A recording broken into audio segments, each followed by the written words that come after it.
This is the second video of about 5 mining towns that you need to visit, or at least have on your bucket list of places to see.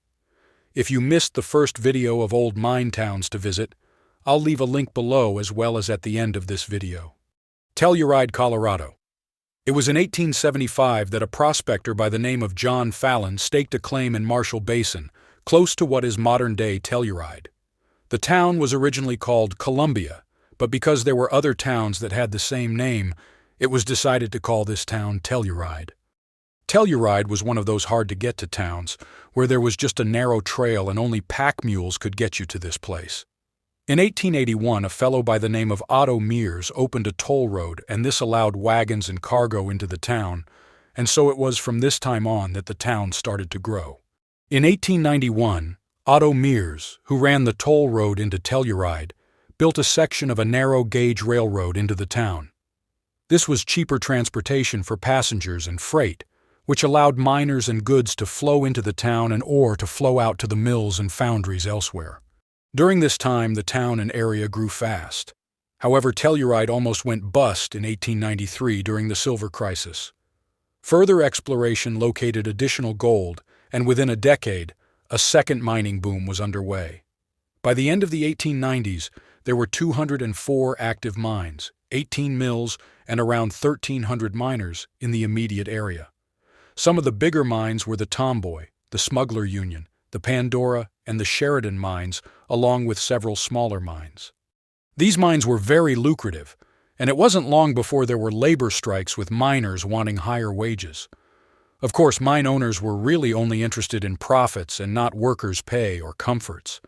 Worker safety was almost non-existent, and many miners died on the job doing everyday tasks. In 1901, a fire broke out at the Smuggler, where 22 men lost their lives. Telluride also saw its share of Wild West action in the early days. It was here in 1889 that Butch Cassidy did his very first bank robbery, making off with over $24,000 in hard cold cash from a local bank. Today, Telluride is kind of an upscale, trendy town for skiers and the outdoorsy types, who like to mountain bike and hike the hills. Many of the old town buildings have been restored into fancy cafes, gift shops, and eateries. Not only is the elevation of this town very high at just under 9,000 feet, but a quick weekend getaway in 2024 is also high and will cost you an ounce of gold or more. While doing some research on this town, I noticed a few hotel prices online at over $400 a night. Bisbee, Arizona. In the spring of 1877, Sergeant Jack Dunn, a government scout, and a group of men with an Army search party from Fort Bowie are said to have staked the first claim in the region. At first, this area was called Mule Gulch, but in 1880, the camp was renamed after Judge DeWitt Bisbee, who was one of the financial backers of the Copper Queen mine. The town of Bisbee sat on one of the richest mineral deposits in the world and became famous for its high-grade copper mines. These mines produced more than 8 billion pounds of copper and nearly 3 million ounces of gold. By the early 1900s, Bisbee had a population that reached over 25,000. At first, Bisbee was a rough and tough mining town, much like all the rest of the Old West mine camps. Drinking, gambling, and fighting were an everyday occurrence. However, in 1902, after the town became incorporated, the first ordinance the city passed was to ban women from saloons. By 1910, all gambling and prostitution was outlawed. However, there was a place called Brewery Gulch that had saloons and shady ladies. In 1908, a fire burnt half the town down, but because the mines were so busy and workers needed housing, the town was quickly rebuilt. Bisbee saw its share of trouble too. The first episode was in 1883 when 6 gunmen robbed the mining payroll that was in a safe at the general store. However, their timing was off by a few days and they only got a couple $100 or so. During the robbery, the men killed 5 people, including a lawman. A posse caught up with the men and all were later tried and hung. The town would also go down in history and become known for the Bisbee deportations. Tensions in the town started because of non-local and striking miners about working conditions and pay.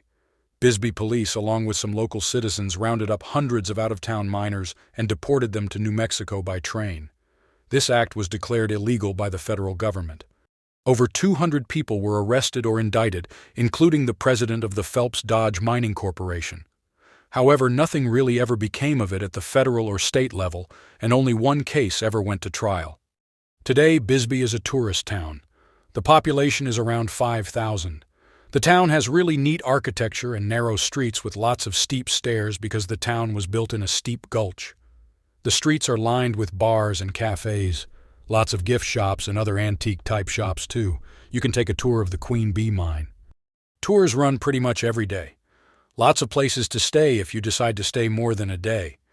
The RV park is right close to the Queen Bee mine. Bisbee is only a 20-minute or so drive from Tombstone, so it's easy to catch two historical mining towns on the same trip. Jerome, Arizona. It was in 1876 that rich copper deposits were found in this area. What started as a tent town, Jerome was at one time the fourth largest city in Arizona, with the population peaking at around 15,000 in the 1920s. Built on top of Cleopatra Hill between Prescott and Flagstaff, this town became known as the wickedest town in the West. With a population of almost 80% men, drinking, gambling, and prostitution was the main businesses in town. In fact, the first wooden structure to be built was a brothel owned by Madame Nora Brown. The first rail service came in 1895. This rail line was called the crookedest line in the world, from all the twists and turns that were needed because of the steep terrain. By the early 1900s, the United Verde mine had become the leading copper producer in Arizona, with more than 800 men on the payroll. By this time, Jerome had electricity and even telephones in the town. By the start of the First World War, demand for copper was high, and there were said to have been 22 different mining companies working around Jerome, and by 1918 there was a smelter built in the area. Jerome had its share of fires also. In April 1894, a fire broke out in a saloon and burned a dozen buildings. Then another fire on Christmas Eve in 1897 burned down 4 saloons, a brothel, a restaurant along with a boarding house. Another fire in September 1898 burned a large portion of the town down, and at least 8 people died in the blaze. Then again in May 1899, another fire started in the Leland Hotel and burned its way through the downtown and even burned the new hospital. Over the years, the mines around Jerome produced nearly 33 million tons of copper, along with untold amount of gold and other metals, and were said to be worth more than $1 billion. Today, Jerome has a population of around 500. You can go and visit this town any day of the week. Lots of neat old buildings and gift shops along with eateries and bars. Take a walking tour of the town. Even the drive through the switchbacks on the road getting to this town is well worth the drive. Jerome is an easy 1-hour drive from Prescott, so there's no excuse to not take a day trip and visit this old town. Pioche, Nevada. Pioche got its start back in 1863 when prospector William Hamblin along with a local Indian came across some good-looking samples of silver ore. These samples were assayed, but because this area was so remote, nothing really happened here until 1868. That's when a man by the name of Francois Pioche came to the area and bought these claims. Because of the lack of water here, crushing ore was a difficult task, but soon a small mill was set up 12 miles away where there was water. After that, ore could be hauled by wagons to this mill to be crushed. Soon a water line was run to Pioche, and milling and smelting could be done local. The real rich ores came from an area known as Treasure Hill, which was just above the town site. An aerial tram was later built to take ore from this mine to the smelter below the town. Local lore says 72 men were killed in gunfights before the first natural death occurred in the camp. The town has its own Boot Hill Cemetery where most of the men were buried. Pioche is a neat little town and is about a 3-hour drive from Las Vegas. You can see a lot of the old buildings and ore bins as well as the Godby Mill and smelter. The tramway still stands and goes right over the Boot Hill graveyard. There are a few bars and cafes and places to stay. If you are traveling with an RV, there are places to park and camp as well as numerous state parks and recreational areas right close by. Dawson City, Yukon. It was in 1896 that 3 prospectors, Tagish Charlie, Skookum Jim Mason, and George Carmack found gold in Rabbit Creek near Dawson City.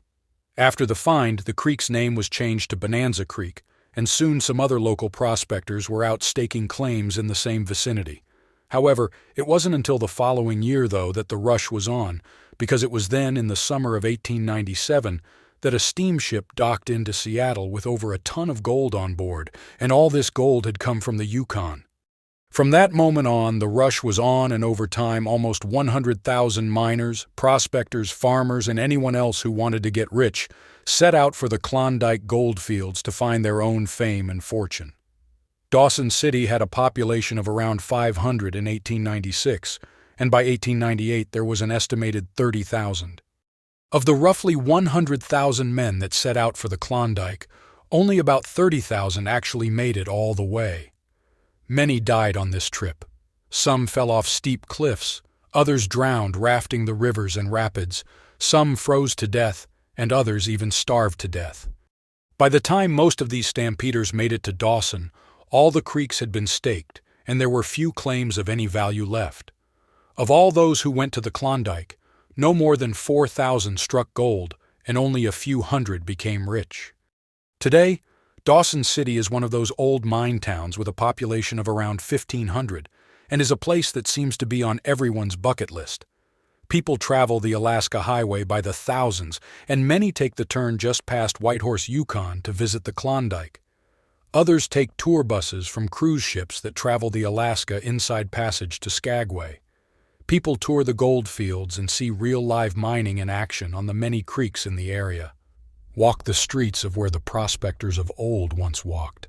Whether it's camping in the land of the midnight sun or trying your hand at gold panning, there is always something for a visitor to do. I hope you enjoyed this short story about 5 must-visit mining towns. Please like, share, and subscribe so we can continue to bring you more old, lost mine stories.